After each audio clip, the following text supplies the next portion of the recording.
Hello and welcome to Crazy Comics. I'm sorry. I'm on the podcast. No, I don't have time to talk. Now, listen, I know you want to do it, but we don't have room for you. Well, I don't know. Go out and read a copy of Mouse for something. Listen, you only got a week left. Yeah, I'm sorry, Miss Goldberg. We just don't have time for you. I'm sorry. What's going on, Cory? Hello and welcome once again to Crazy Comics and Stories. It's me, your charming and delightful old Uncle Rat Bastard. And at the other end of the series of tubes and wires that we call the internets and stealing a bit from Chevy Chase is Joe Krayz Rider. How you doing today, Joe? No bitching about the weather today. At least not from us in Minnesota. I haven't been outside in 2 days. I don't know what it's even like. As we hear podcasts, there's just a killer storm ripping from Texas all the way up to Maine. I was looking at a map of just where the ice and the snow and the power outages are. And it's just, all we have up here in the Twin Cities is sub-zero cold, bright sunshine when the sun was up.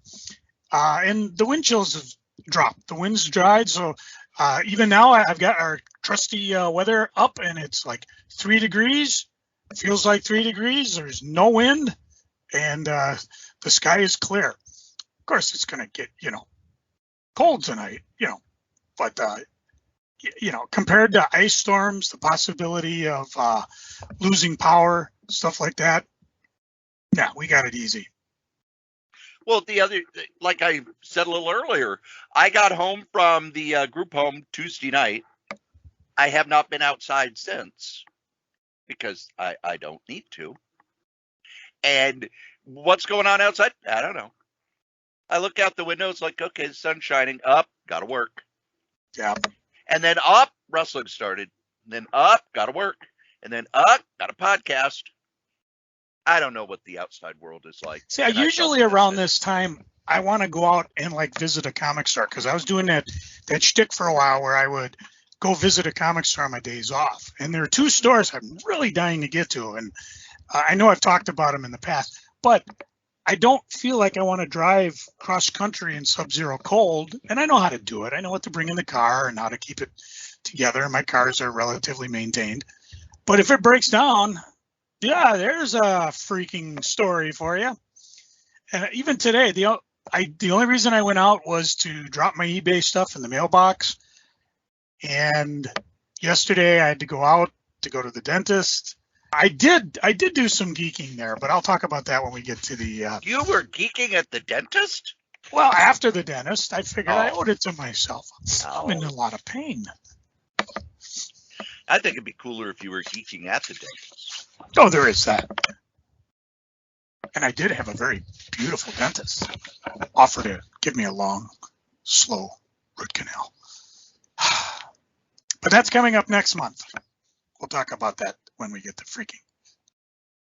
All right. So, Joe, you said that you have a whole plethora, a list, a massive amount of pile.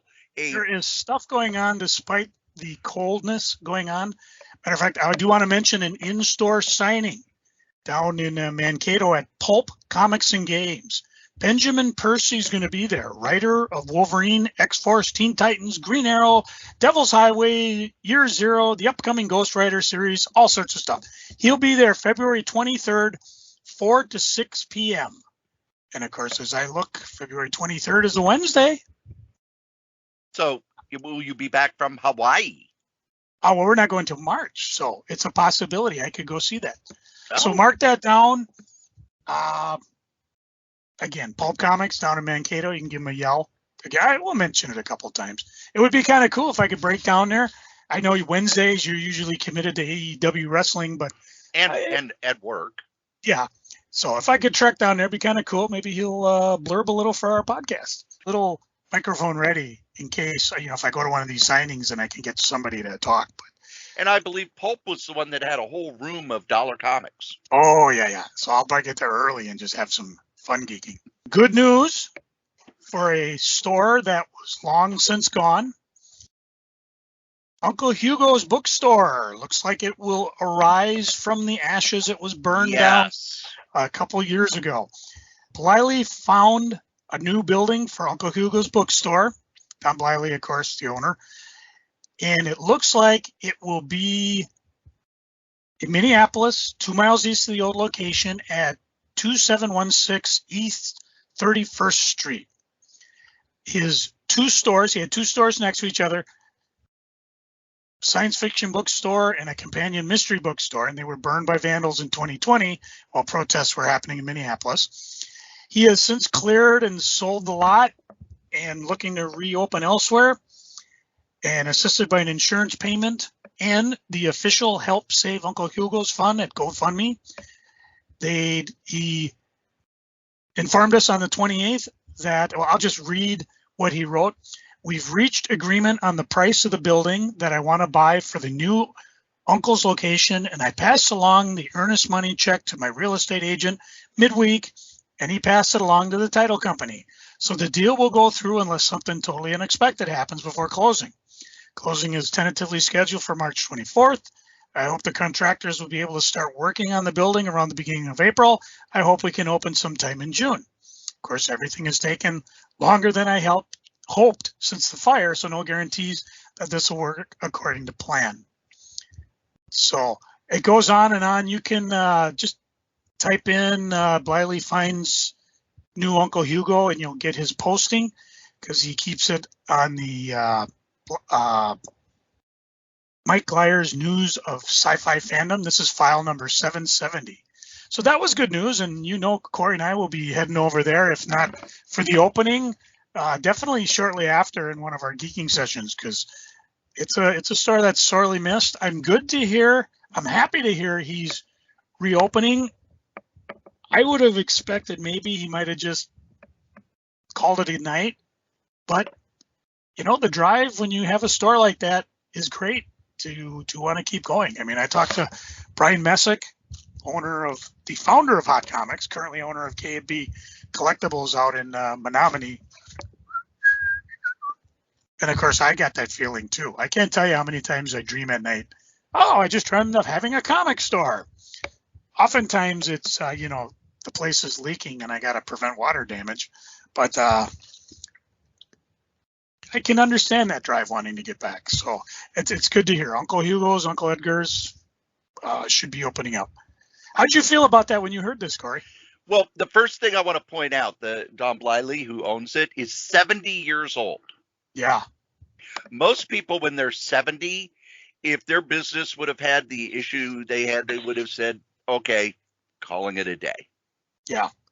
And instead, he's reopening it.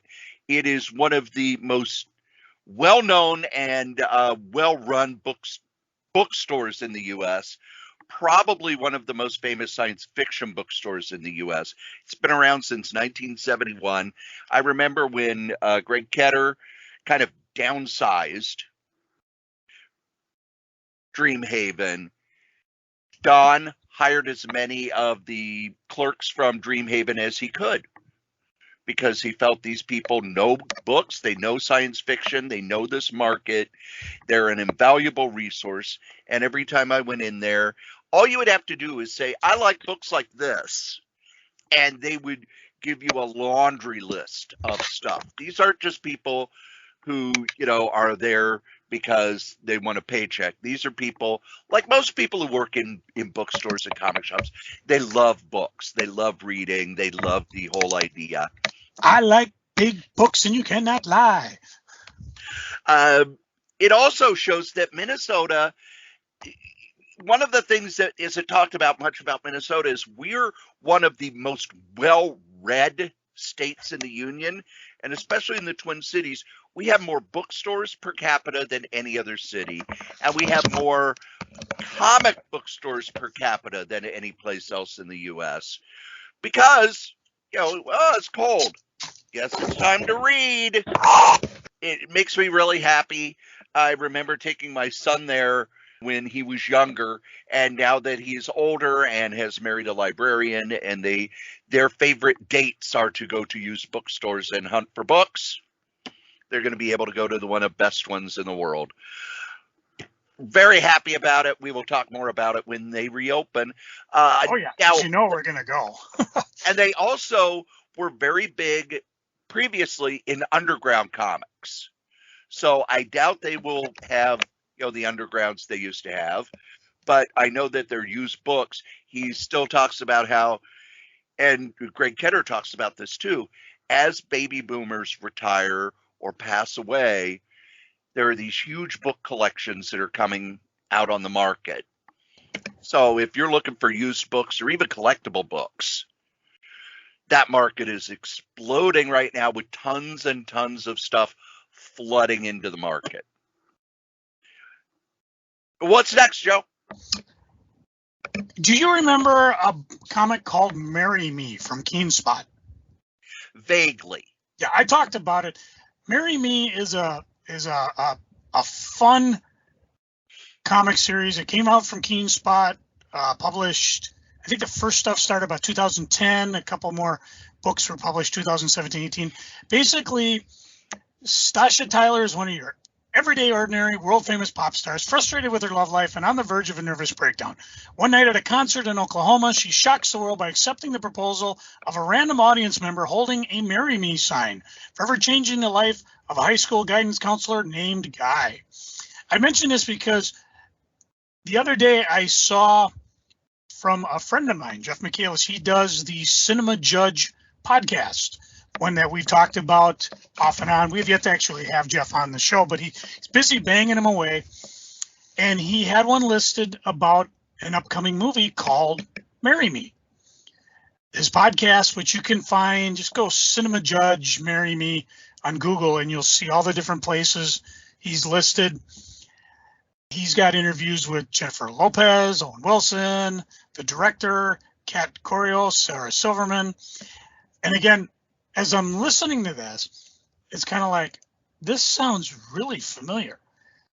Marry Me is a story about music superstars Kate Valdez and Bastian are getting married before a global audience of fans. But when Kat learns seconds before her vows that Bastian has been unfaithful, she decides to marry Charlie, a stranger in the crowd, instead. And I was like, no, this has got to be the same. There's no way you could have the comic and the movie with similar plot points without something being sold. And I haven't been able to look up any details to see if Marry Me is in fact based on the comic, but it does really sound like it. So is it going to be any good? Well, you be the cinema judge. Go give his podcast a listen. If you can find the comics, I highly recommend them. I have no idea if Keenspot is even in business anymore. I have both the books, and again, you can always dig through the dollar books at your local comic store. You may find it. But this movie's coming up. Oh, I don't have any date. It's coming up real quick. I believe sometime in February. It's not out yet, but it's just kind of a moment of serendipity to check it out and say hi to Jeff. Let him know that we recommend his podcast, and tell him to, hey, give us a call sometime. Come on our podcast. Wait, there are other podcasts? I know. How did that happen? I don't know. I think it caught on. Even Obama did a podcast.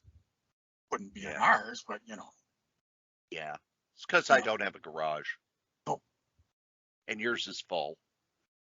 Well, not really. We moved a lot of it to storage areas, so we got some room. Oh, you'd be able to set up a recording studio in there? It would be right next to the motorcycle, and we'd have to dive every time Chris came driving into the garage, because she drives a lot like Marge on The Simpsons. Ah! I'm sure Butch would be willing to dodge. Sure. Hey, that's how we could get Butch on the show. We turn your garage into a recording studio. She drives a Mitsubishi, not a Dodge. Oh. Still, the Dodge. Them Dodge. Them old dudes go everywhere. Well, what other podcasts do you listen to, if any, Joe? I don't listen to anything. I listen to snippets. I've been listening to a little bit of Stone Cold Steve Austin's podcast, because what they've done is, usually as I'm falling down the vortex, they'll have, here Steve Austin talks about his reaction for the Montreal screw job, and they've taken it out of his podcast and just put it as a standalone. So I've done that. I've watched interviews, but I really don't go too far out of my way to listen to a lot of podcasts. I listened to a few. The biggest one that I'm hooked on right now is the AWA Unleashed, which is Mick Karsh talking about AWA. He did an episode.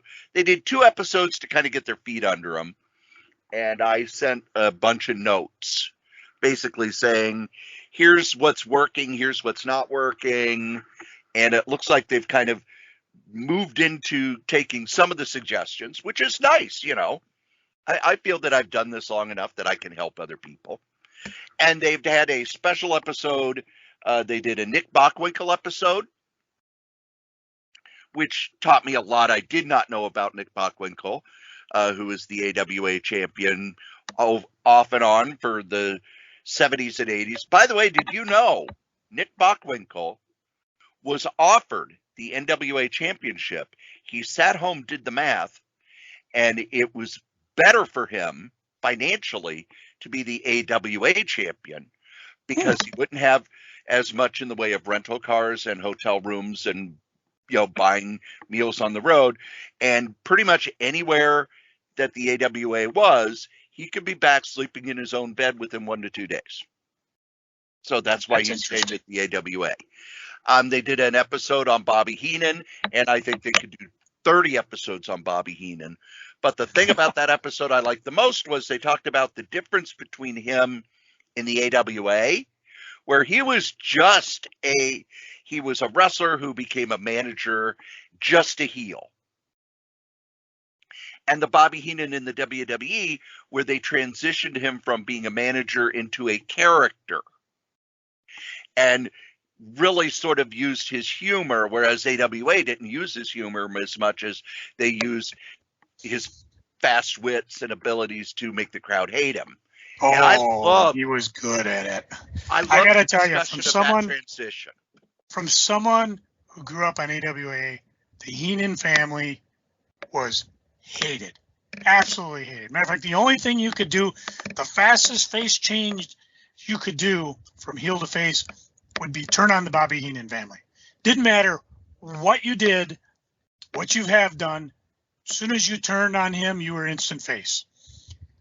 And it was just I told Bobby, I said, you had me. You had me hook, line, and sinker.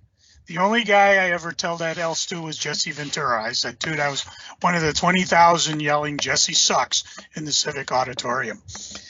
And I know you don't know a lot of AWA, Cory, but you want to know the only other guy who was such a heel that when he wrestled Nick Bockwinkel became the face?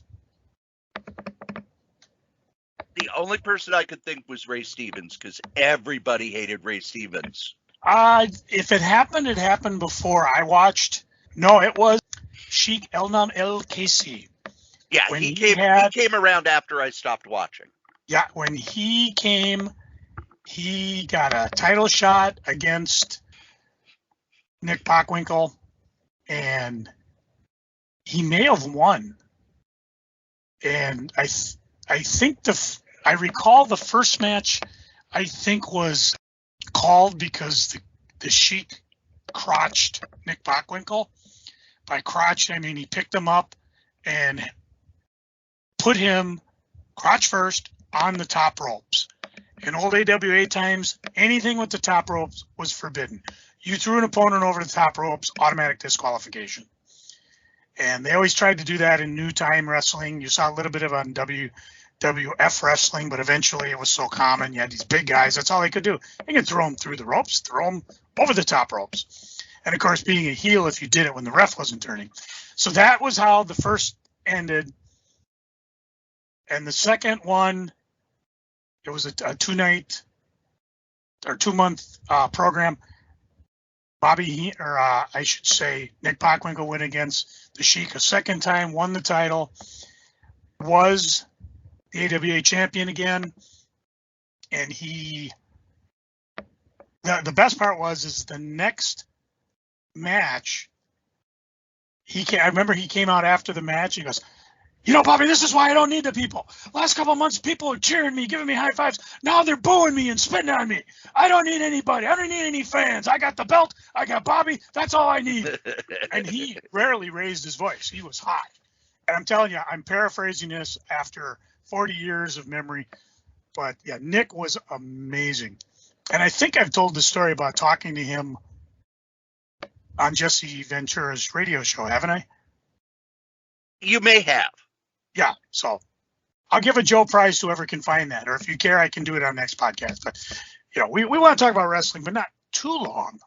I did see, under the guise of I wish I knew him, there was an editor that had passed away. And Bryan Augustyn. And all I have seen is positive, I don't want to say reviews, but remembrances of him. Everybody who worked with him had nothing but goodness to say to him. It kind of reminds me when Archie Goodwin passed away, and just nobody had a bad word. They just said he was amazing. And I just thought I'd mention it. I really know I don't know a lot about him, but I do appreciate everybody writing about him, especially on the Facebooks. And I've read everything. And again, just a guy who you're like, wow, I wish I'd have known him. He would be the type of guy I would have loved to have worked with. I can fill in some gaps. I first kind of knew his name when he was the editor of Troll Lords. Oh. And in 2016, they actually had him, Paul Fricke, Scott Bieterstadt, Len Straczewski, all here for a Troll Lords reunion. I remember that. And I got to chat with him a little bit. We were friends on Facebook. He was a really funny guy and always really never making fun of people. His humor was very much kind sense of humor. When he worked with Troll Lords, he kind of got in with the Chicago Comics crew, which is, the people at First.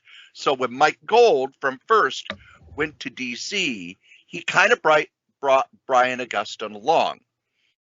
And that was when Mark Waid started in editorial at DC as well. Mark Waid and Bryan Augustyn became very close friends. They worked together on all sorts of things, including Mark Waid's run on The Flash. Bryan Augustyn was his editor, and then when he stepped down from editorial, became the co-writer on it. Most people know his work from Gotham by Gaslight, which is the work he's best known for. After he left DC, he did some writing, but he also was kind of a freelance editor. If you were a self-publisher or with Image or some sort of arrangement like that, you would hire him to be your editor because he would help you get your stuff whipped into print shape, help you put together a better book. Just a wonderful guy from everything I've read as well. My limited interactions with him were all very fun, very funny, and he knew his stuff. One of the things they say when they try to denigrate editors is editors are just failed writers. No, editing is a different skill. Archie Goodwin was a great writer, but he was a better editor because he could find the right talent to put together. He could hone in on what a story needed. And if you read something edited by him, by the same people, it would be better than if somebody else edited it. Same with Bryan Augustyn. He was able to help the people he was editing do better work. And that's an editor's job.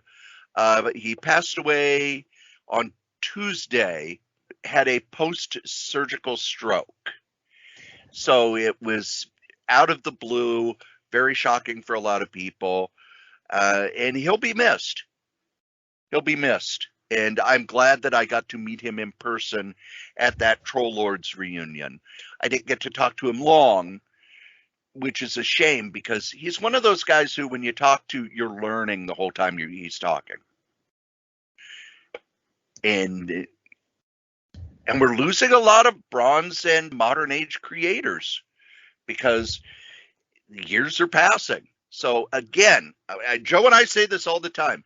When you go to a convention, when you chat with someone online, when you send an email, thank these people for what they've done, because the working conditions are terrible. The pay isn't all that great, and you may not have a chance to do so in the future.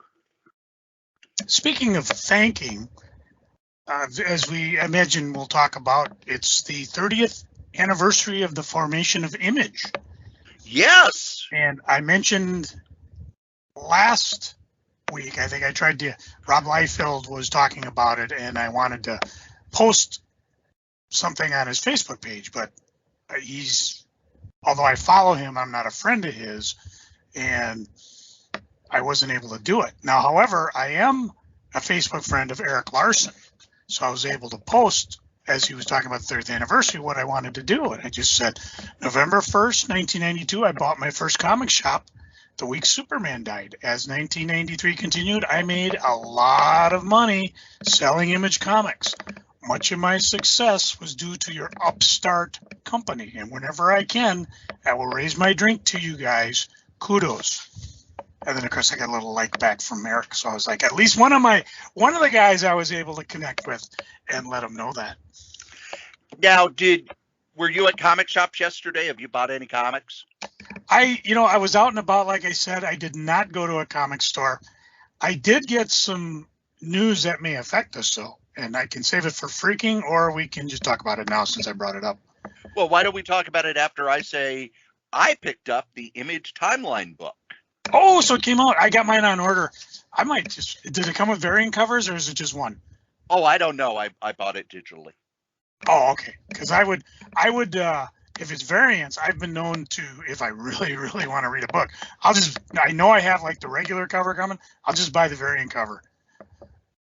But now I got a reason to go to the comic store tomorrow. But it is a really fun book.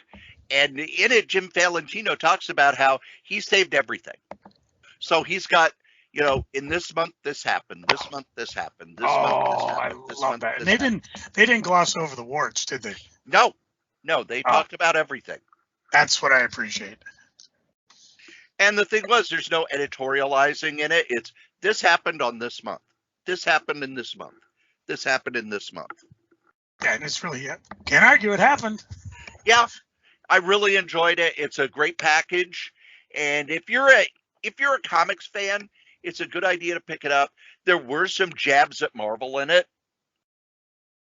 because if you know how Image started, they had a chip on their shoulder after their meeting with the head of Marvel in 1992. They went in saying, "Yeah, these are the things we want, and if we don't get them, we're going to leave."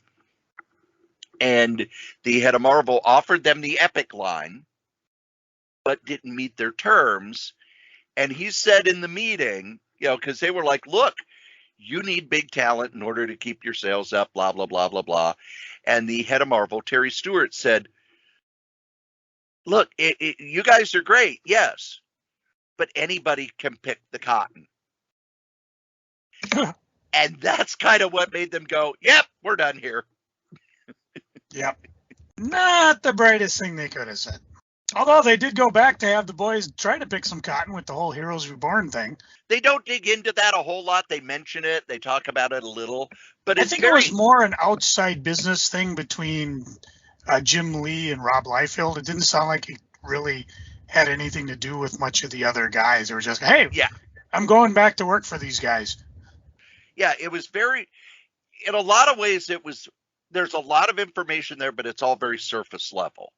Mm-hmm. It's not digging into anything. This is not a Tomorrow's book where they're going to dig in. This was just, this happened in this month. Oh, this month we published the first issue of The Walking Dead.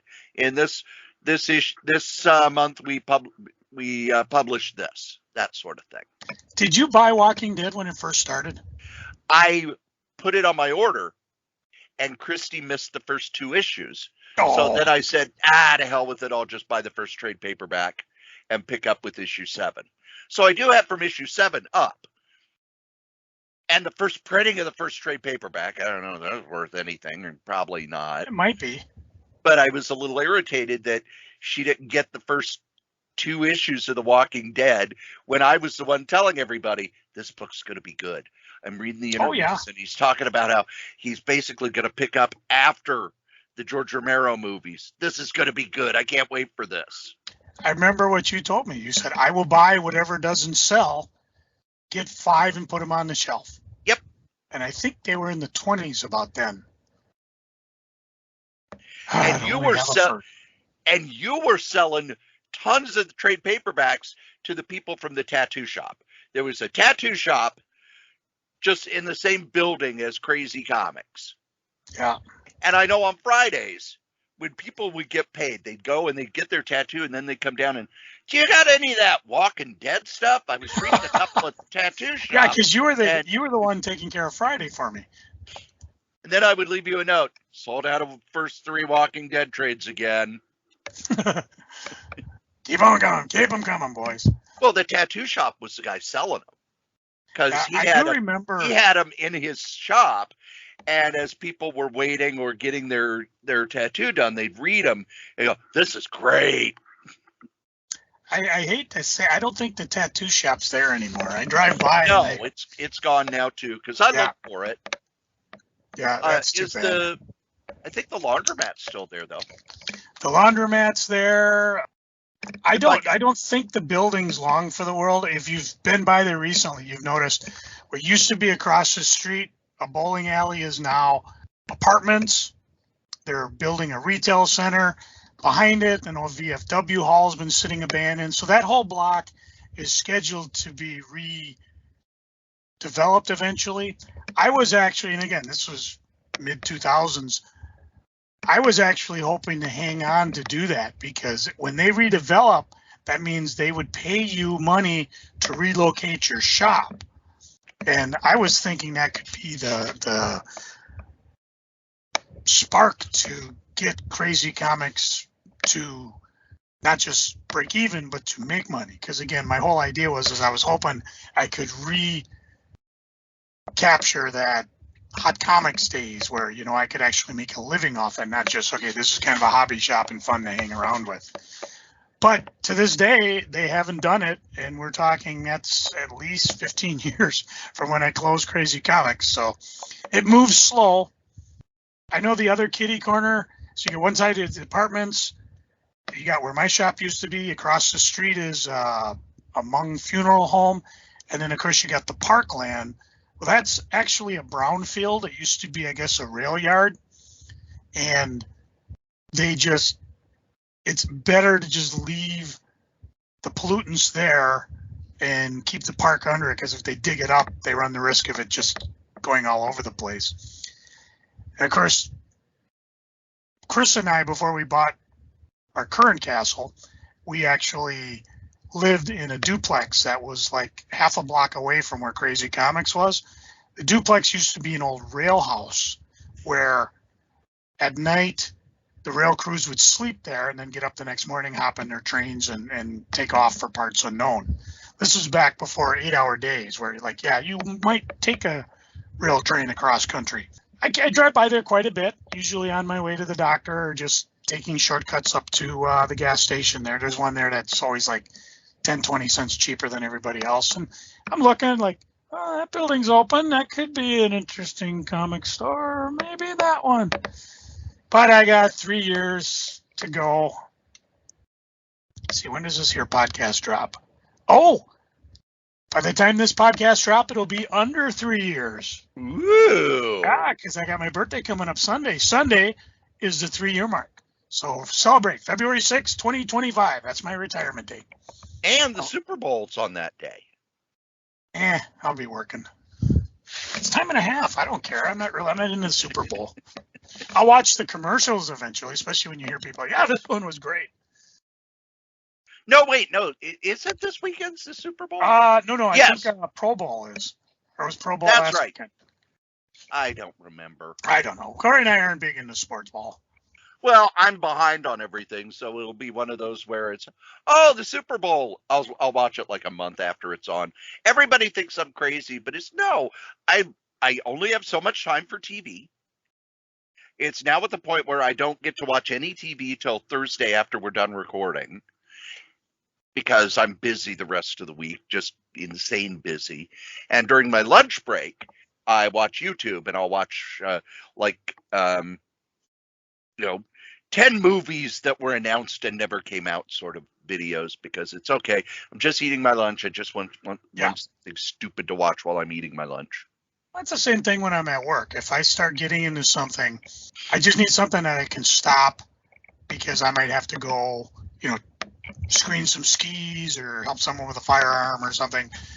Although I did load up all of Louis Anderson's appearances from the Craig Ferguson Late Show, which was about an hour and a half. That was fun. That was back when I think he was running a show in Vegas, and whenever he came on, and he wasn't just visiting, but he was working on material, they would always have the drop down curtain. He would do a little bit of his act, usually about 3-4 minutes. So that was kind of fun. And of course, the best part was him and Craig. So do you want to, touch my glittery balls or have an awkward moment? Oh, well, we got to do the awkward moment. Man, no one can do an awkward moment like Louis.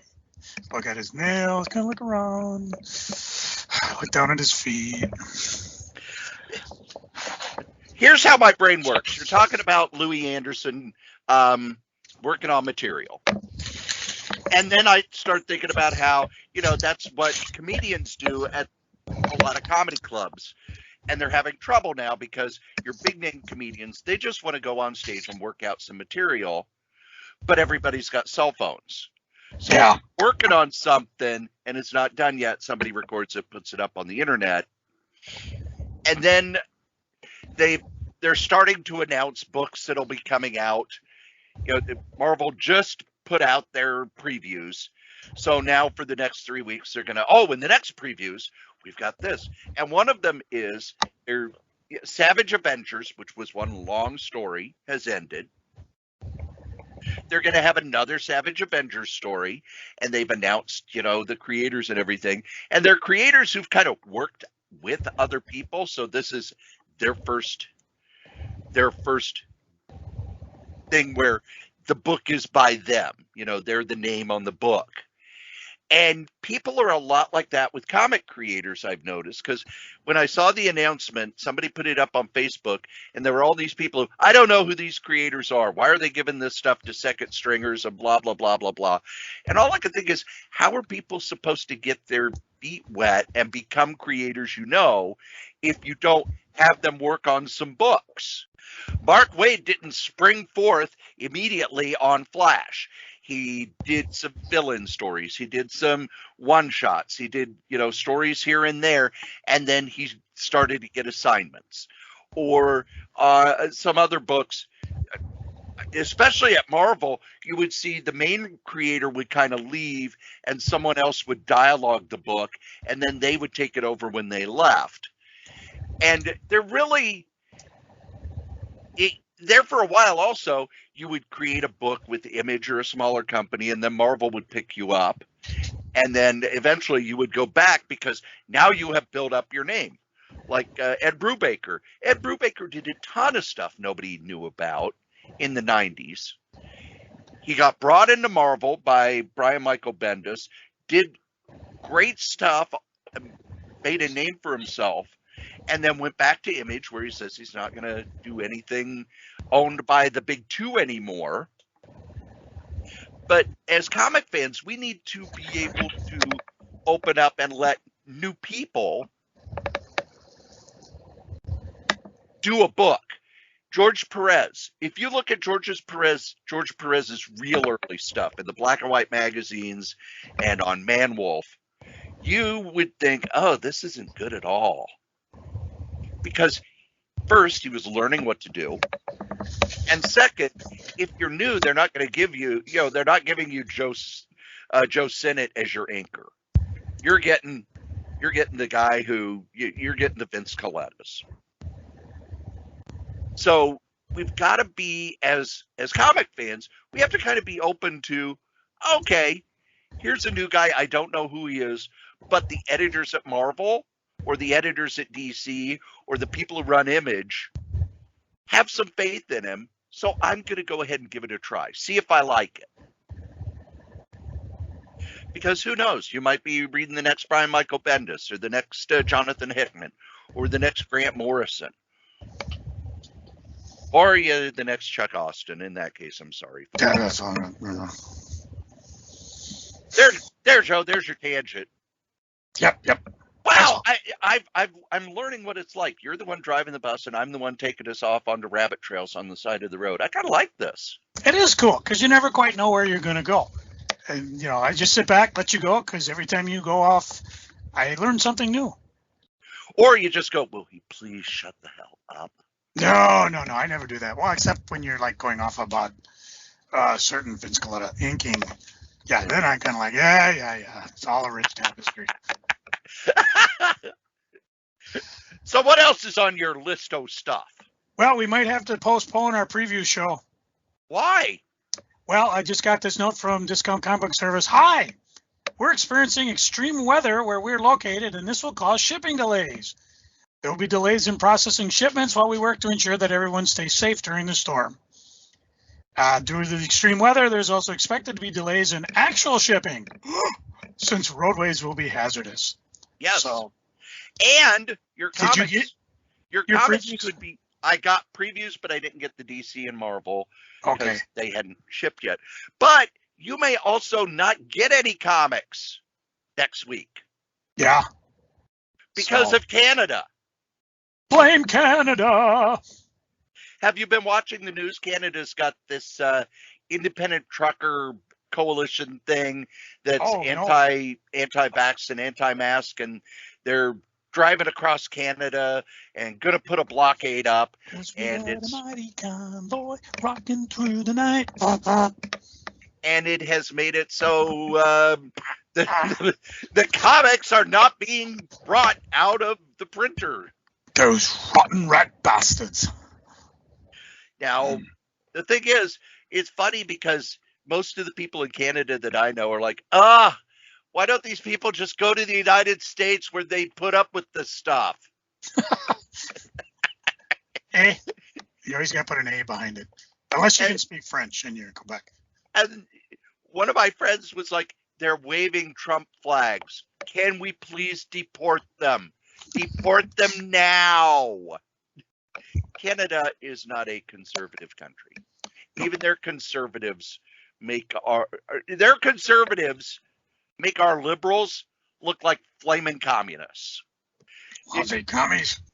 Politics may cause problems with your funny books, and that's where I draw the line, damn it. Yep. I tried drawing a line, but if I don't have a straight edge, I'm not very good at it. Well, there's that. Yeah. So extreme weather. Let's see what I'm going to say. I did get my previews already. I got that in my box day Sunday. Maybe if I can get out, I will try to score one at our friendly neighborhood comic store. So at least we can still talk previews, and then you can listen to me bitterly complain about having to do Marvel and DC digitally. Although what's cool about it, at least it's alphabetical then. Yes. Take the good with the bad. Of course, that brings up the whole thing you always say.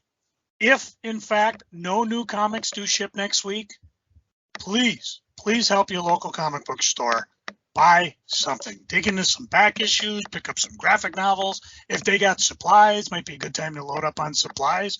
There's actually been a few of the local stores posting on their Facebook, we have supplies.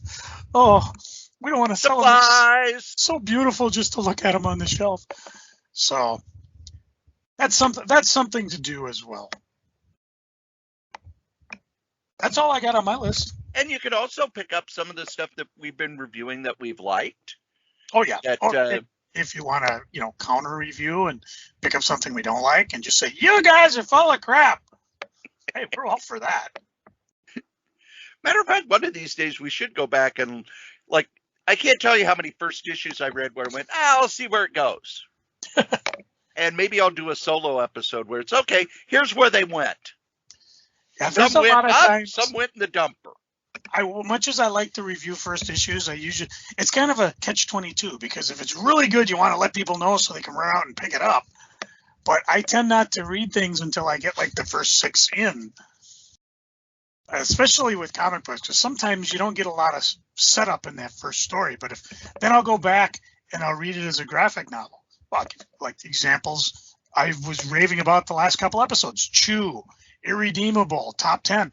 I remember buying these as comic books and just not really getting into it. But when I sit down and I start reading them as graphic novels, I'm like, what the hell's wrong with you, Ryder? These are awesome. There have been a few where I liked the first issue and then it fell apart at the end. True. Which always kind of makes me sad. You don't want to make Cory sad. Don't make Cory sad. Come on, man. You had a great idea here. What happened? Are you going to make Cory sad? I don't need to be sad.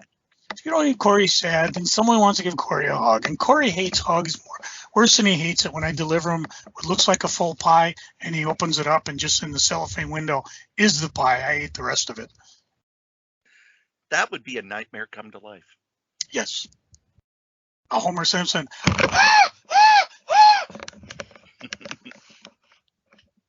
Excuse me. Now I'm actually looking and I see that you put up on your Facebook about a day ago where you just did a line and it's a Oreo bag. I think I stole that from Bryan, but I don't know. Your meme will make a fine addition to my collection. But Joe, you need to be eating those Hydrox cookies instead of the Oreos. I don't think Hydrox is currently being made. Yes, they are. You can Are they? order them off Amazon. You can order them. They are available. Dude, Amazon at gets enough of my money. I ain't ordering cookies off Amazon. They're available at Cracker Barrel, and you can order them directly from the company. And I do because I like them a lot better than Oreos. Yes. My wife asked me that. I showed her that yesterday. And she said, well, why didn't you eat the whole box, the whole package? As if, showing her a meme means I instantly went into a diabetic coma eating the whole thing. I said, that's because they weren't Hydrox. Or you didn't have enough milk. Oh, I always have milk. That's not a problem. Matter of fact, before we started this here podcast, I had a couple bowls of Lucky Charms. My dad actually told me last time I visited, he had some Oreos and milk, and he said, you don't even eat Oreos without milk. They're just uneatable. You just can't eat them without it. And, I got it. Dad's always right. Well, you know who else is always right, Joe? Well, my wife, but she's not here at the moment. No, it's these guys, our sponsors. Believe it or not, kids, this here podcast has sponsors. And that sponsor, since day one, is DreamHost.com. DreamHost.com is the best, bar none, web host in the whole known universe. And if you need a website, head on over to DreamHost.com, put in code KRAYZ, that's KRAYZ, and get $20 off your first year. Now, if you would like to advertise here on any of the Solitaire Rose Network podcasts, you can. Just email me at solitairerosenetwork@gmail.com, subject advertising. Also, head on over to eBay and look for user Krayz, Krayz. That's Joe Crazy Rider, who's always telling us about the eBay in every episode of Crazy Comics and Stories. If you would like to contact us, you can do so. You can give us a call at 952-856-0519. Leave a message and we'll play it on the show. Or you can send us an email at solitairerosenetwork@gmail.com. Thanks. Now, before we get the complaints that Cory said, no, my wife isn't always right, that's not what he meant. Context people. I said, do you know who else is always right? Yes. Because I had a specific thing in mind. Yes. He's not saying no that he meant my wife. And you know what else I do other than put my foot in my mouth? Go out to dinner with both hands, call it a double date? No, I do all these podcasts. The Solitaire Rose Radio Network is currently on a pause, basically because COVID-19 has made it so that I have to work a lot of extra hours at both jobs. But you can still go and listen to my other podcasts. Now, you're probably listening to Crazy Comics and Stories, which is the main podcast. But on this same feed, KRAYZCOMIX, is Solitaire Rose Radio, the solo radio podcast that I do. I've done interviews, I've done short stories, I've done all sorts of things, and you can get to it right here on this same feed.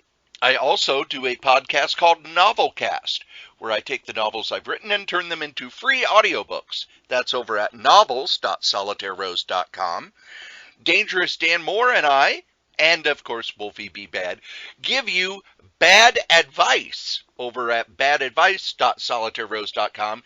You send in your questions, and we give you the aforementioned bad advice. And then myself and Adam Vermillion from For the Love of Comics do the Fantastic Forecast at fantasticforecast.solitairerose.com, where we go through the issues of the Fantastic Four, 4 issues at a time, to give the plot and commentary on each issue. That's not all. Yes, I'm crazy. I still, over at pwinsiderelite.com, every week on Wednesday, do a recap of the latest episode of AEW Dynamite. I write up what happened, and then myself and Anthony Pyrus will do an audio. Now, you can only listen to the audio if you're a member at pwinsiderelite.com, and if you're a wrestling fan, you should be, where we then break down the episode, talk about what we liked, what we didn't like, give it a grade, and let you know if you should have watched that episode. Those are the other podcasts here at the Solitaire Rose Radio Network. Thanks. And you notice when you were talking about podcasts you listen to, you don't even listen to your own podcast. I listen to it enough when I'm mixing it. I only mentioned one I listened to. I listened to AWA Unleashed. I listened to Le Show, which is by Harry Shearer, where he does an hour of comedy about the news every week. I listened to Grillin' JR, which is a podcast with Jim Ross. And I listened to Wait, Wait, Don't Tell Me from NPR. But Joe doesn't care about any of that because Joe's too busy working on the eBays. So, Joe, why don't you tell us what's going on the eBays? All sorts of stuff. Not a lot of sales, though. I mean, things are going pretty good. I've always talked about one of the best ways to get a deal for me is, first of all, listening to this here podcast and sending me a note saying, hey, I wonder if you could give me a deal on this stuff, which I've been known to do back and forth. But usually what happens is somebody will come by and you watch an item. By watching it, it actually alerts me that you are.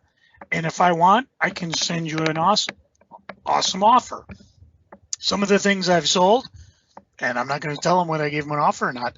I had a Dynamic Forces exclusive variant cover of Spike After the Fall #4, done by Ramita. Let me take a look at the.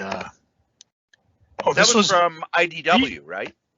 Yeah, they did it, and Dynamic Forces published the variant cover. John Ramita himself, the senior, he did the cover on this one. I still got one if you're interested. Way back when, Betty, Sonia, Vampirella, Meet Betty and Veronica, #9 I got tons of variants on that. Sold a few of those. Sold a few more Star Wars sketch variants from the 2015 Marvel series. A Knights of the Dinner Table #14. Why? Wow. For some reason, I had 2 of them in my collection. I don't need to. This week, too, I've been selling a lot of Lenore comics. I put almost an entire run up that my daughter left behind because she's read them and probably won't reread them, or she'll get to be older and just run down to her local comic book store and buy them again. And people have been picking them up. Magazine I picked up a while back called Inside Comics. This was when we visited Nerding Out. They had it in their dollar bin, and I picked them up. On the cover, let's see, interviewing Jim Starlin, Ron Lim, Rick Vike, Alan Moore, Gaijin Studio, The Green Hornet. Unity was very big. They had a Barry Windsor Smith color poster. On the cover was Jim Starlin art with the Infinity Watch, X-Force. It must have been about the time Infinity War was coming out, because there's a big old ugly mouse sitting on the back. Yeah, August 1992. So it's one of those, it was a price guide, interviews, black and white thing. We used to have tons of magazines like that now. Most of that stuff's online. I don't even know if you could get a comic magazine up and running on a regular basis. Let's see what other goodies. Painkiller Jane #1, a signed variant cover signed by Greg and Tim Hildebrandt. Here's something non-comic, yet still comic. It was the 1930s Celebrate the Century, where the post office came out with 4 sheets of stamps talking about the 20s, 30s, 40s, 50s. The 30s, of course, had the Superman stamp with the classic Golden Age Superman. They also had Snow White on it, Gone with the Wind. Let's see, Depression era photo, building of the Golden Gate Bridge, Monopoly. There's Franklin Delano Roosevelt. So I bought it probably because of the Superman thing, although I do suspect I probably bought it more because I wanted to use the stamps. And now that they're 32-cent stamps, it's, I don't even know what a envelope first class mails for, because I always buy the forever stamps, so they never go. Anyways, I sold one of those. Speaking of stamps, and I know we've talked about it in the past, I did sell a Thrilling Adventures in Stamps Comics #3 from 1952, published by the Youthful magazines. This one was just in good shape, but it's still sold for pretty good price because it's a very rare book, because nobody kept them in good shape. If it was in good shape, it'd be upwards in the hundreds. And it was just a book about stamp collecting in comic book format. Interesting enough. Let's see, round out a couple other fun things I sold. Remember Fantastic Four 348, Cory? Yes, that was the new Fantastic Four who are coming back. Yes, Peter David is writing it. I don't know who's doing the art. Oh, I hope it's Art Adams. Anyways, this was a second print variant. Back then, they would come out with the gold covers. Gold, good, very expensive. They were second prints. But usually the stores that bought them, I don't know if they were allocated or something, because they'd only get like 10 or more copies in, or probably just, back then second prints weren't that big a deal. But they'd always sell the gold for more. For some reason, I had one in very fine shape as opposed to mint. The last thing, and this is probably a book Cory read over and over as a kid, all the way back 1970, 1971, Debbie's Dates from DC. I didn't read DC when I was a kid. Yeah, this was back when they too were aping Archie, but it's a DC kind of romance humor type book. And I must have picked it up somewhere along the line. And I'm going to talk about that a little bit later when we get to geeking. But as of for now, it's cold in Minnesota. When it's cold in Minnesota, I don't know if you can hear my space heater humming away in the background, but it's really cold in the basement where I store everything. Well, cold, cool, whatever, but it's perfect for storing. And I've just dug up stuff, and today I must have put at least 50 comics on eBay. Let's just kind of flip through a few.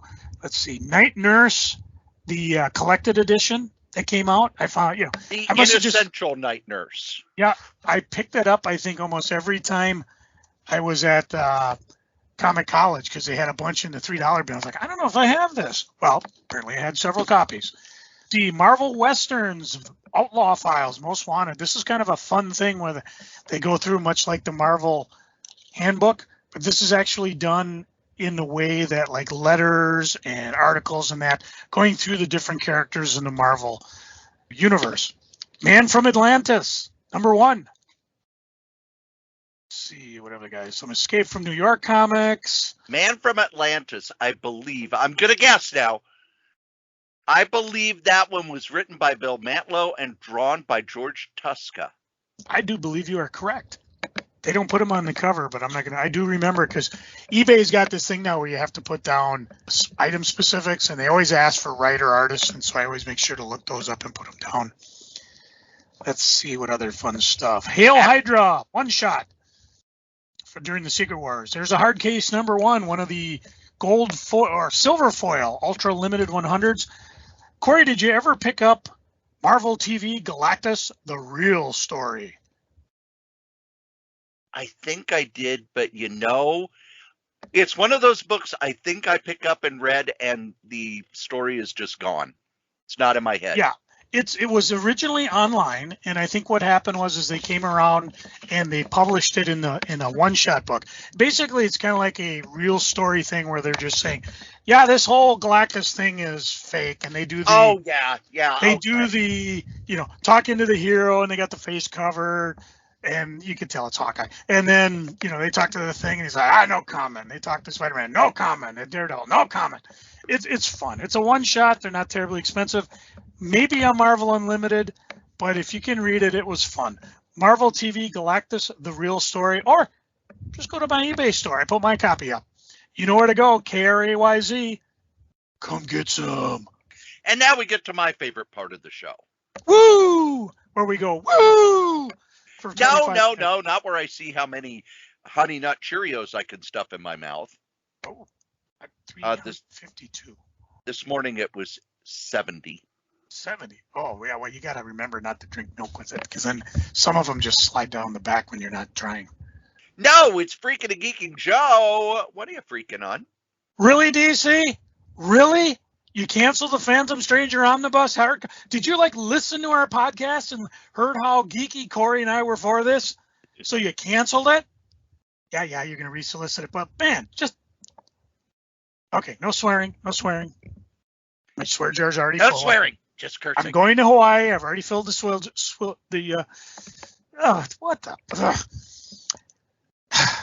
Okay, I mentioned before I went to the dentist. I got one tooth in the back.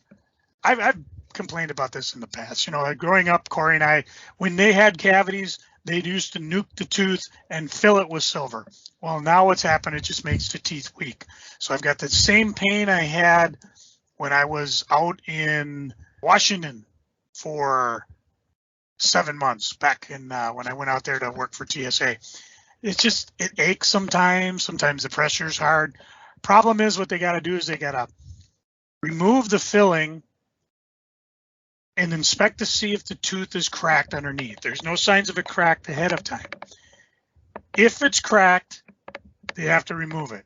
You can't save it, because if it goes into the roots of the tooth where it's living, they'll replace it. I don't know if they're gonna put a fake tooth back there. If it's not cracked, they will just put a crown on it. Problem is, this is a multi-week process, and it would stretch into when I'm planning to go to Hawaii. So I'm going to have to live with it. I've been living with it for months, but I'm just going to have to live with it for the next couple months. The nurse, what they call them, nurse assistant, the one who actually comes in and cleans your teeth, flosses your teeth, polishes your teeth, and then the dentist comes in and goes, yeah, look okay, I'm out of here. The dental assistant, not the nurse assistant. Dental assistant. Ooh, I shouldn't say that. I got some dental assistant friends. They'll come and beat the living, you know what, out of me. Anyways, they do the hard work. But as she was cleaning my teeth, she was like, do you only brush one side of your mouth? And I go, well, no, but because that one tooth, I tend to chew with one side of the mouth. She says, well, that explains why there was all sorts of buildup on the side that my, sort of going bad tooth is, and the other side, she said there wasn't a lot of plaque buildup. So that's something to remember. See, the body's smarter than you think. If you chew on both sides, it actually helps cut down on the plaque of that. And then, of course, you don't brush your teeth right after a meal. Wait 20, 30 minutes, because the bacteria that are in your mouth will inevitably, that's when they calm down. Doesn't matter what you eat, unless you're drinking Everclear. They tend to make their acids, they feed off the food, they damage the teeth. Then you brush your teeth, and it fills in, if you're using fluoride, it fills in all the little micro gaps that eventually don't cause cavities, if in fact you do that. I say that because guess who, of course, had a couple cavities to deal with, and she brushes her teeth. I'm telling you, all that stuff. I don't know, Cory, did you have that? Here, chew this red tablet. It'll tell you where you missed brushing your teeth. Did you have that crap when you were growing up? I vaguely remember it. Oh, I did all that stuff. I flossed, I brushed, I went to the dentist. It still didn't matter. My teeth are still falling out of my mouth. You're part British, aren't you? No, they're not that bad. Because I used to have dentists, for the most part, and this is something just, getting old. It's like every time, oh, that hurts. I wonder if my tooth is falling out of my mouth. No, it's just your gum hurts for some reason. It's just like every other part of your body. Random hurt. But I go in once a year and they look and they say everything looks good. They check it out, they take x-rays. So other than that one tooth that I was complaining about, everything else looking okay. How about you, Cory? What you freaking on? I am not freaking on a lot. First is a group home story, sadly. We have 2 clients who last week were put on hospice care. One was a gentleman he's been slowly going downhill for the past 3 years. He no longer walks. He doesn't really like eating. He will eat.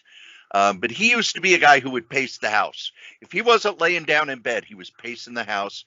And if there was food left out of any kind, it was gone. He had eaten it. He would go outside, and if the door was unlocked on somebody's car, he was in it. He no longer walks. He doesn't much care for eating. The only word I ever heard him say, and I've worked with him now for 7 years, only word I ever heard him say was, no.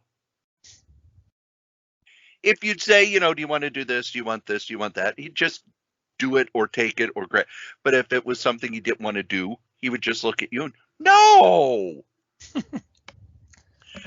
Well, he's reached an age where he can do less and less for himself. And with his last bout of pneumonia, they said, we're going to move him to hospice care so he can get better care. Not because they think that he's going to pass away soon, but the rules around it change so that his care turns from rehabilitation to comfort. They're no longer going to try to, we don't have to spend an hour a day trying to get him to walk again. It's no, he's reached the point where he's probably never going to walk again. So instead, you're going to make sure he's comfortable and he's happy with his life. The other client is much more serious. Last week, she had all the symptoms of a stroke. And they took her to the hospital. They examined for everything. They examined for a stroke, for a UTI, anything else. And they said, no, it's just her time. She can't swallow anymore. She doesn't quite know where she is anymore. And after a few days in the hospital, they said, we're going to bring her back to the group home. And she's on hospice where we don't think she will last long. But she's at her home now. She's had family visit. She's having the staff visit. And it's just a part of the job that I have. And I've had this job now for 12 years. And I don't know if I've told this story or not, but when I first moved to Minnesota, I had a job at a video store. And when that job went away, I just sent my resume in the mail to every place in the paper that was like, treatment center, group home, et cetera, any place looking for someone with a bachelor's degree in psychology. And I interviewed at a couple places like the group home I'm at now. Both of them, of course, offered me jobs. I didn't know how that field worked. And if I would have known years ago that, hey, all you have to do is if they put a mirror under your nose and it fogs up, they're going to hire you, I probably would have taken that when I was looking for work. But I was 23 when I first moved here and interviewing at those places, and they would talk about the job and talk about what they did. And I remember coming home and telling my future ex-wife, I don't think I could work in those places because I want to work at a place where you help someone get better and they move on. And the places like this, they don't ever move on. They just stay there until they pass away, whether that's a year from now or 20 years from now or 40 years from now. This is their home. They never get better and move on. And I was too young to process that. And now that I've been there a while, we have young staff come in, and I can always tell within a month or two that the first time we have a client pass away, they won't stay at the job very long. There are some people who do, but most people, it never entered into their head that they're going to be dealing with that. And it's a very different skill from any skill I've ever had before. And every time it happens, it's different. And every time it happens, you kind of reevaluate things. And it's always hard. So I worked with the lady who's came home. I was there Monday night. And she was out of it. And the other two staff were busy with the new resident. One of the residents has the flu and refuses to get a COVID test, so we have to be in full PPE whenever we work with her.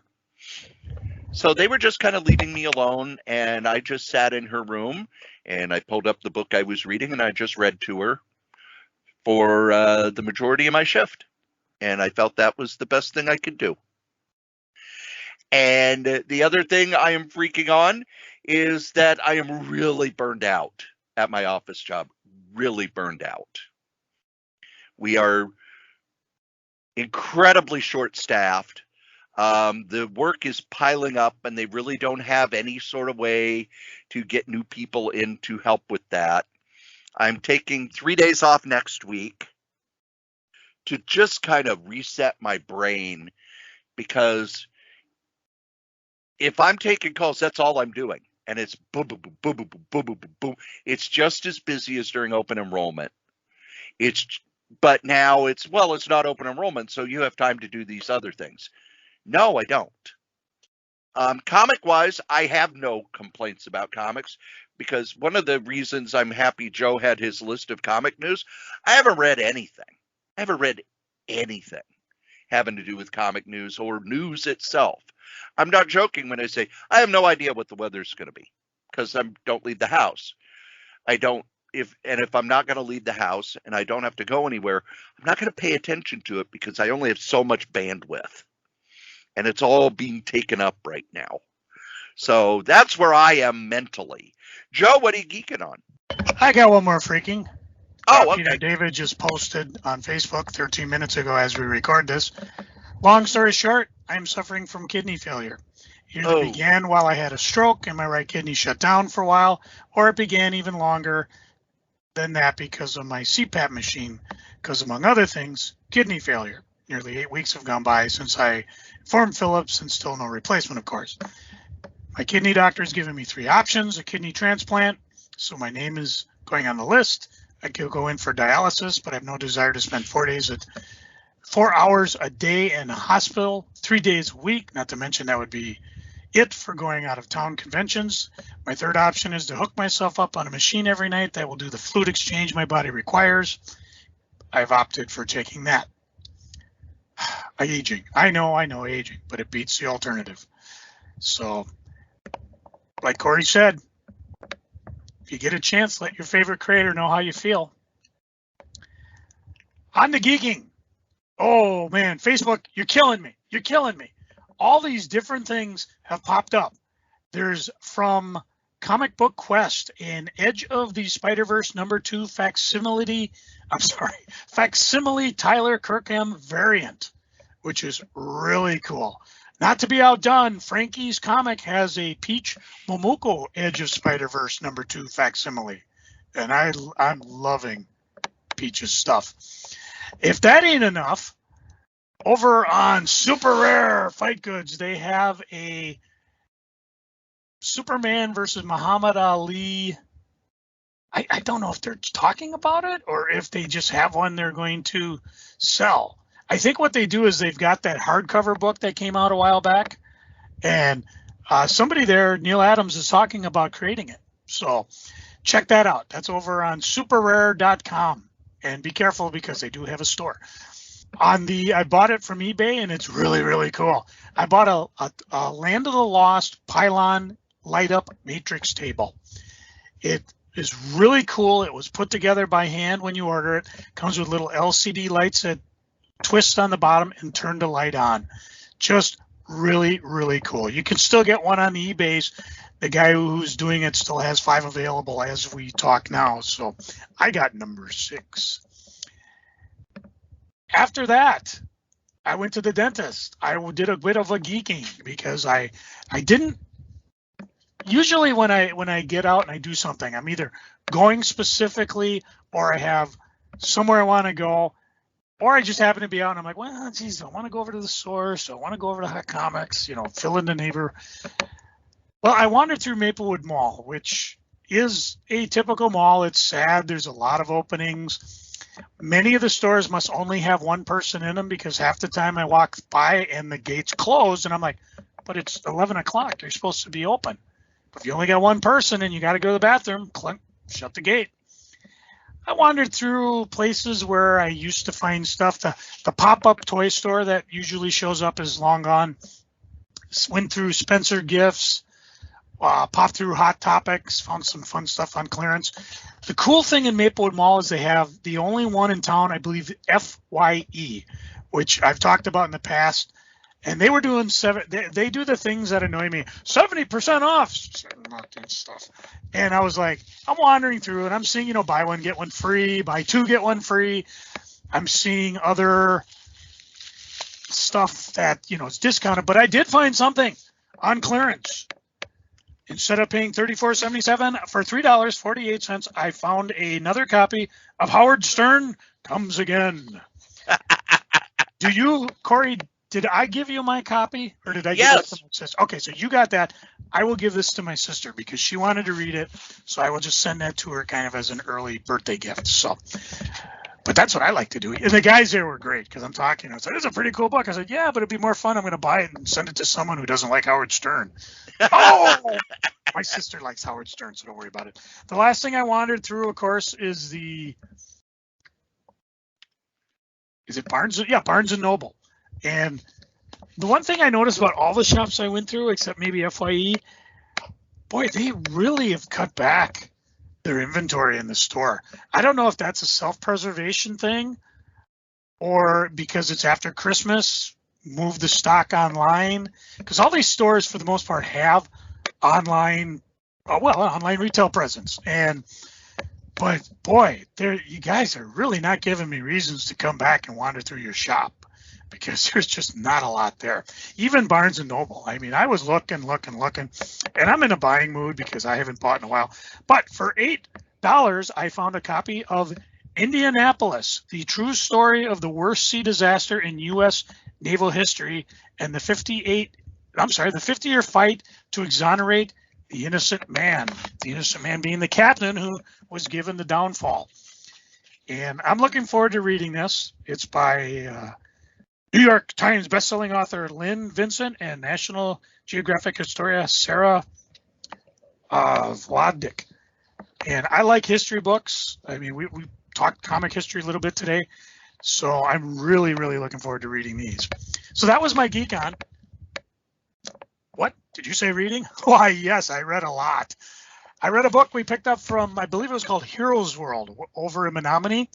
The Boy Who Loved Swings by G.F.S. Galvin. This is weird because the book has an ISBN number, but there's no other real information, like when it was published, first edition, whatever.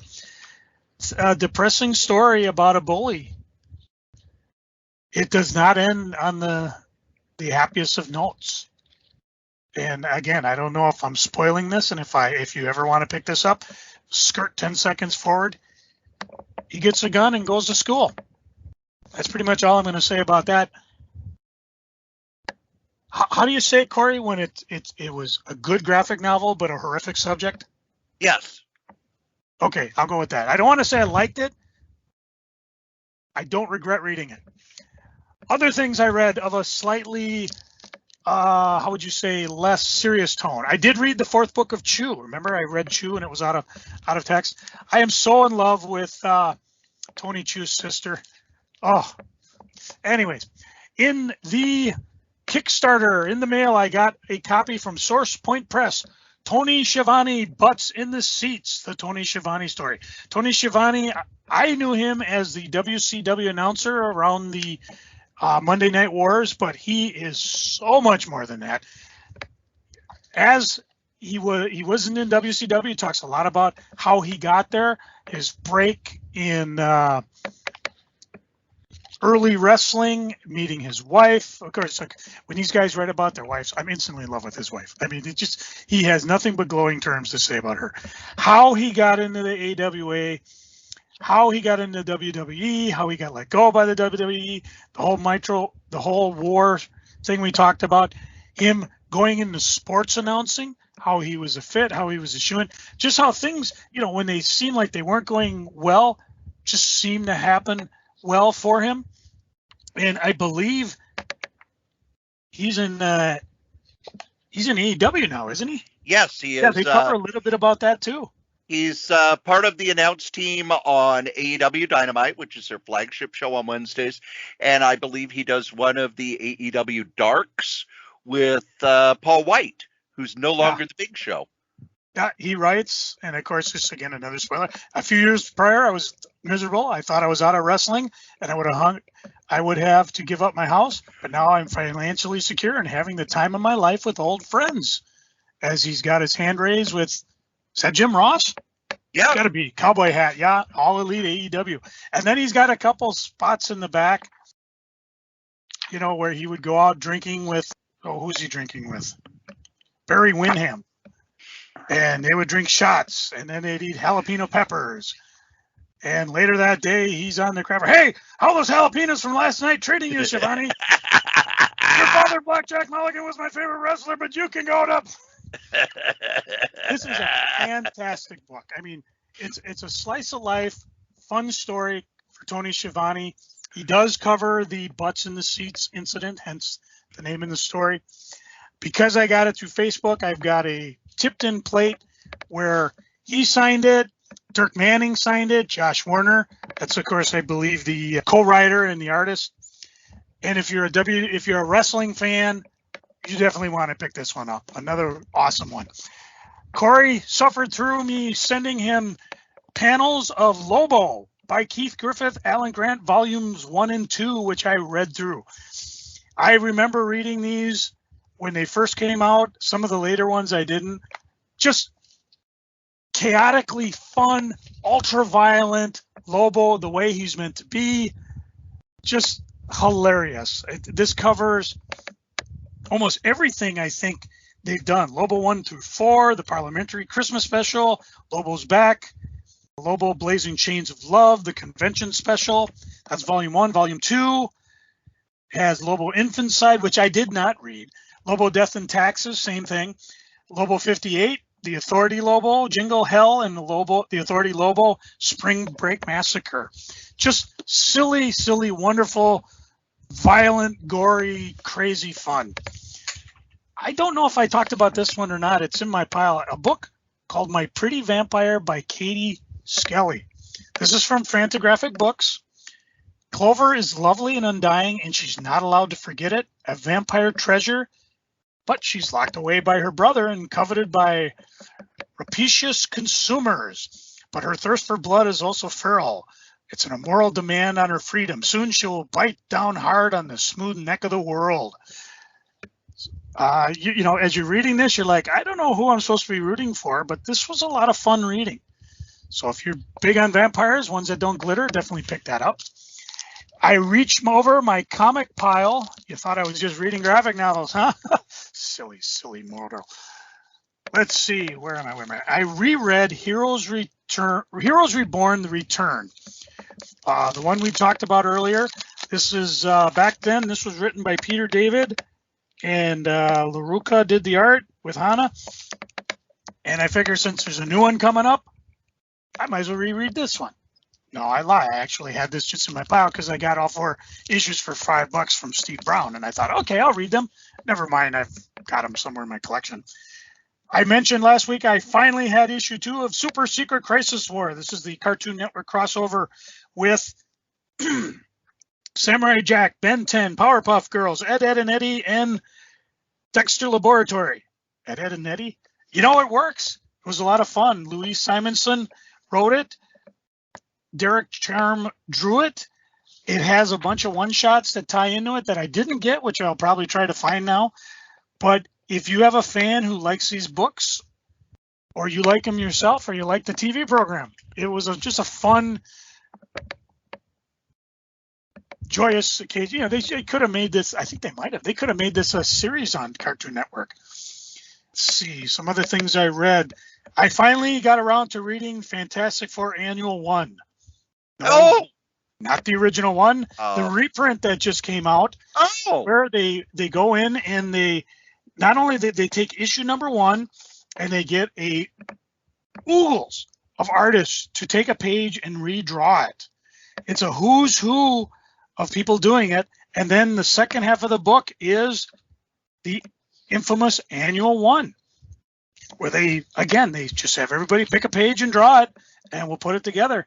The words are still written by Jack Kirby and Stan Lee, but this is out on the newsstand now, and it was as much fun as I thought it would be. Of all the annuals I've ever read, the Fantastic Four Annual number 1 is absolutely brilliant. Got caught up on the death of Doctor Strange, enjoying the living bejesus out of it. Read Timeless number 1. That's the future of the Marvel Universe revealed. And this or the Fantastic Four Annual redone might be the book I put aside. I told Cory I'm going to try to pick one book a month, so at the end of the year we can talk about the top, well, for me it'll be the top 12 books I've read over the past year. So that should be fun. A couple other books I've read. This one is Local Sports Ball, Tales from the Minnesota Twins Dugout, a collection of the greatest Twin stories ever told by Kent Herbeck with Dennis Brocken. Ken Herbeck, of course, was on both Twins teams when they won the World Series. This is just kind of one of those fun things where a guy who just grew up knowing he wanted to play baseball, how he went and actually got to play baseball for his hometown team. He's one of the few players to ever stay his entire career with one team, even though he probably could have made a lot more as a free agent. And of course, were you here when the Twins won in 87 or 91? Yes, I was actually working at a video store, and it was funny because I'd only been here like a month or so, and I had never seen a city go so apeshit over baseball. To the point where whenever there was a World Series game, we knew nobody's coming in. So we would just be sitting there at Mr. Movies, staring at the wall, talking to each other, stuff like that. And then when they put out that videotape, there was a videotape that kind of was the highlights of the World Series. Yes, I was at Sears at the time. We had 108 count dump. Because I remember it was, one of those big cardboard things, and you could fit 108 into it. And I think they were $29.99 each for each city. And again, I'm from Central Illinois. Baseball was okay, but we had the Cubs. Come on, Cubs than anything. Yeah, they were next decade. And I remember we blew through all of them that first weekend. And then we ordered 2, and we blew through all of those. And then we ordered 2 more, and we blew through all of those until it finally slowed down about a month later. It was crazy. I've never seen anything like it. You hear me thumping around in the background. Ironically, on the top of my bookcase, I have the 3 Twins tapes that had come out. There was the all the action of the 1987 World Series, the official National Baseball League World Series video, then sponsored by WCCO, and I also nodded from Major League Baseball production, CCO being a local team.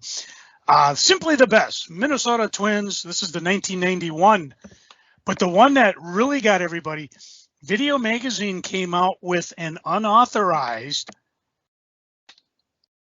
Twins World Champion Never Surrender. And this one came out, and when it was done by Nordic Packaging, this is the one that I think they got in trouble and had to recall because National Baseball League came in and said, you don't have permission to use those photos or that theme or the videotape. I got one, so up yours. I haven't played these things in years, so they might snap if I try.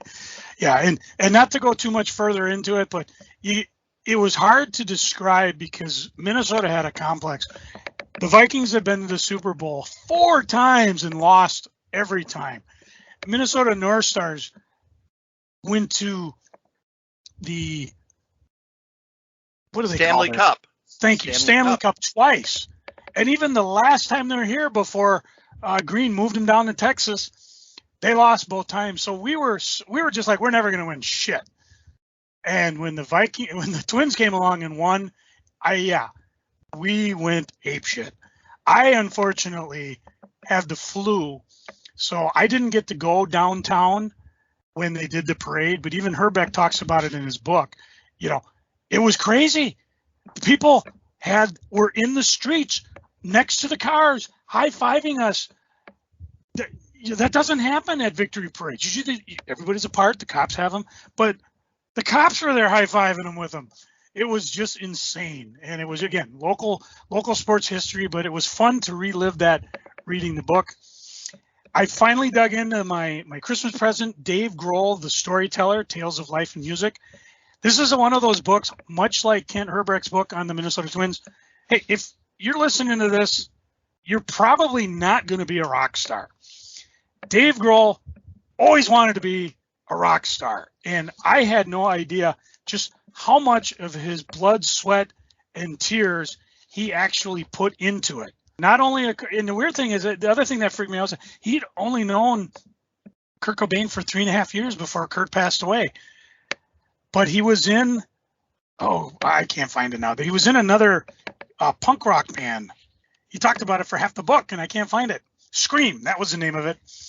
And it was just one of those things where, you know, he was destined to do this. I haven't even gotten to the Foo Fighter part because I'm still dealing with the fallout from, let's just say he starts the chapter of the book. He's gone, Dave. You know what I'm talking about. And that was harsh. And I just had to stop and take a pause. But this is an awesome book. And if it hadn't been for the giant Dave Grohl in Target telling me, buy my book, well, thank God my wife did because I got it for a Christmas present. The final thing I'm going to geek on, and I promise next week I will get to the book, The Motherfucking Fucker. That's the Kickstarter wrestling book I got last week. I got from Canada a book called Gutter Why Hunter. Cory loves Timbits. No, close. Gutter Hunter, the adult's only guide to history's wildest independent comics, by a gentleman named. The reason I got to pause because this is one of those books with very small print, a lot of artwork. There's not an inch of space wasted in this magazine.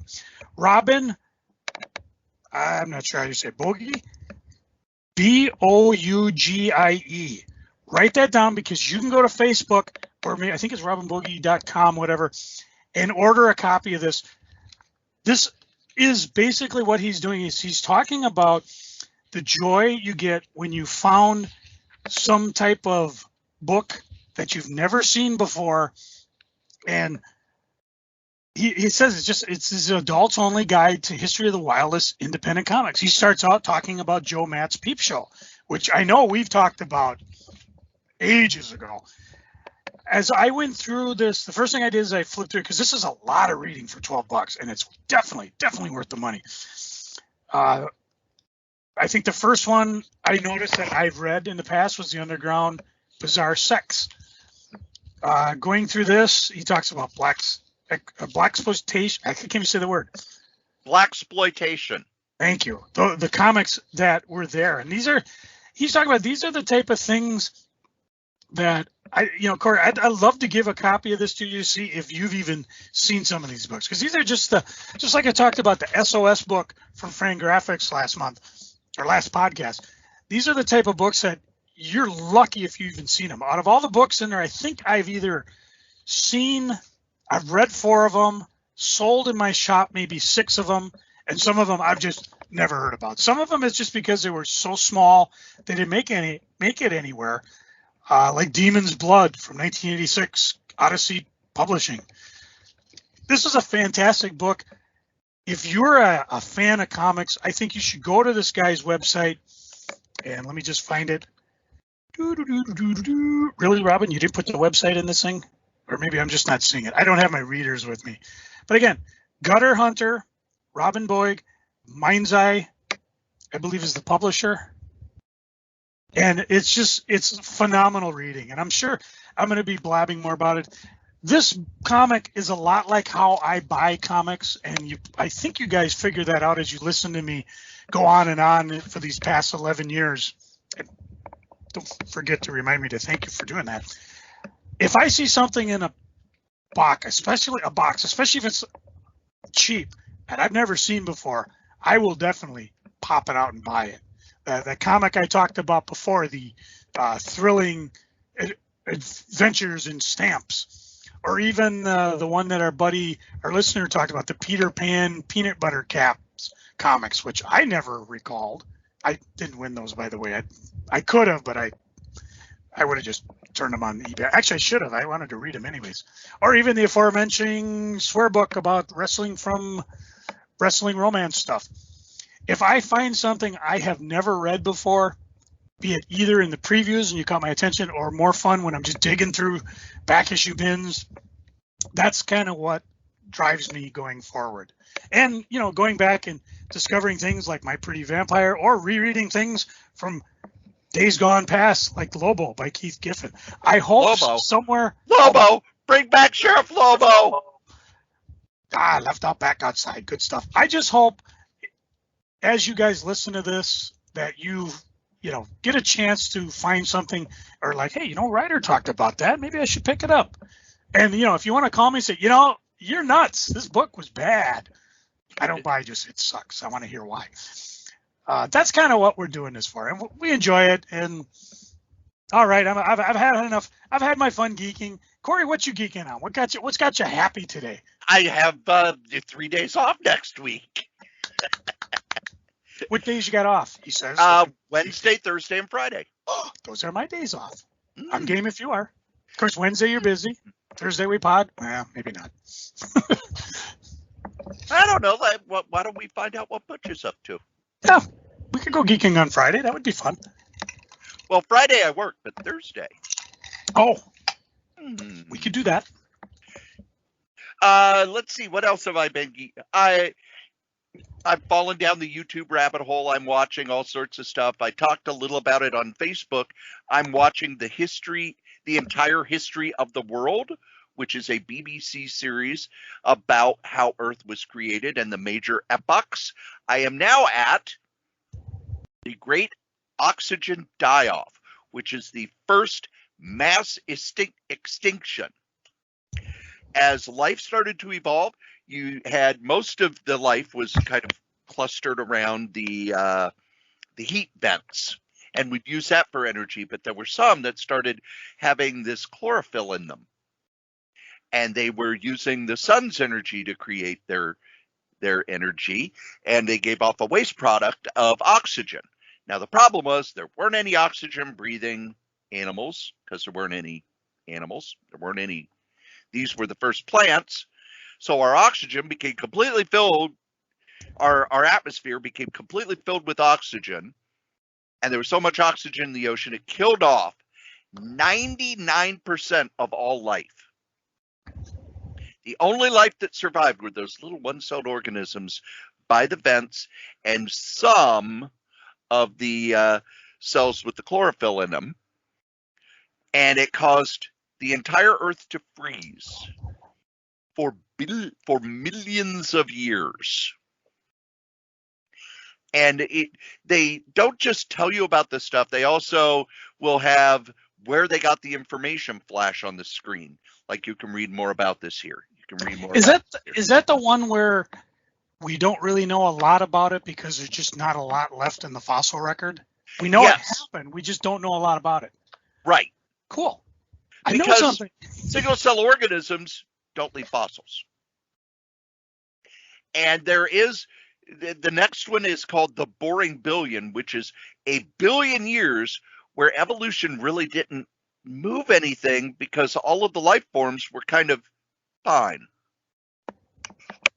There was no struggle to survive, so they just kind of stayed in place for a billion years. And the plate tectonics is finally what caused them to kind of gather together and become multi-celled organisms. But I love this kind of science stuff.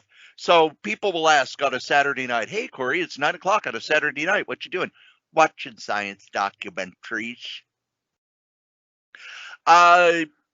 I have been reading some comics here and there. I am still working my way through The Immortal Hulk. The thing that I'm doing before I go to bed now, I have my little Kindle, and I'm forcing myself to go to bed at 10:30, unless I don't get off work until 10, and then, it's 11:30, so that I get a decent night's sleep.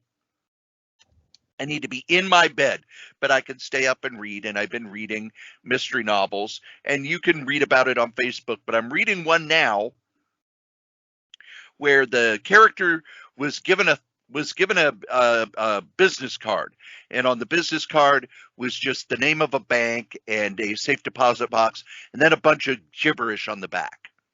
So she goes to the bank and she gets the safe deposit box, and there's a thumb drive in it, and it's password protected. And now gosh, what could be the password? I've written down 100 different passwords it could be, and I'm doing that while I'm solving this crime. And all I could think is the writer either thinks we're stupid, or she's making her lead character the dumbest human being on the planet, because why would there be gibberish on the back of a card if it's not the password? You don't need to be Scooby-Doo to figure that mystery out. And then the last thing I am geeking on was in my box day, and I'm spending a lot of time on it. It is a book from Tomorrow's Publishing, of course, called Comic Book Artist Bullpen. John B. Cook, after he did Comic Book Artist, he then said, I'm not going to edit anymore. I'm going to put out the kind of mail order magazine type thing. He went even more underground, where he had long interviews with artists called Comic Book Artist Bullpen. And it didn't last very long, and eventually he went back, and now he's doing the Comic Book Creator magazine. But he's published all of these interviews. So it's a long interview with George Tuska, Fred Hembeck, Terry Beatty. He got a bunch of comic artists to do short stories about Jack Abel, who was kind of he was an artist, but he mostly worked in the bullpen at Marvel through the 60s, 70s, 80s, and into the 90s, where he was one of the guys who would do the paste ups and fix art and things like that. So you've got Walt Simonson doing a story about him, and Rick Parker doing a story about him, and on and on and on. Just a fantastic book. But let's see, it's got strips from Joe Kubert, Walt Simonson, Carl Baker, Marie Severin, Gray Morrow, Alan Weiss, Sergio Aragonés, Mark Tall, Dick Ayers. It has all of a baseball card set in it that I did not know about from the 60s that was drawn by Jack Kirby. Really? There's always more Jack Kirby stuff out there. There's always more Jack Kirby stuff out there. But I absolutely loved the interview with George Tuska, because George Tuska is one of those artists. As a kid, it was like, okay, he's there. But as I've learned comics history, he was kind of the guy who made crime comics popular, because Crime Does Not Pay sold okay until George Tuska took over the art, because the art on Crime Does Not Pay, those real early issues, is dog shit awful. And I mean dog shit awful for Golden Age. George Tuska came on and the sales started exploding because he was actually a good artist. And it's an interview with him so that I can learn more about him, because you would think, hey, he was in the late Silver Age and Bronze Age at Marvel and did work at DC after that. There's got to be a lot of information about him. There's not. The fans at the time were not big fans of his, but a lot of artists were, because they remember his work back on the crime comics and the horror comics and stuff like that. So it's one of those things where I get to learn about comic artists who were kind of overlooked toward the end of their career when fandom exploded, which is almost like finding a hidden gem somewhere. Believe it or not, kids, you've listened to us blather on about funny books for an hour and a half. And even as we sit here, you can go to Comics Elite and get a Miles Morales 35 shared exclusive by Derek Chu, available for pre-order. No wonder I never have any money. And as we say every week, the comic we like the least, we still like better than the comic that you like the most, Joe. There is a basic difference between weather and climate. You can't weather a tree, but you can definitely climb it. Oh, God. Hey, I got a better reaction than it's growing. All right, enough of this. Thank you for listening. Hit my music.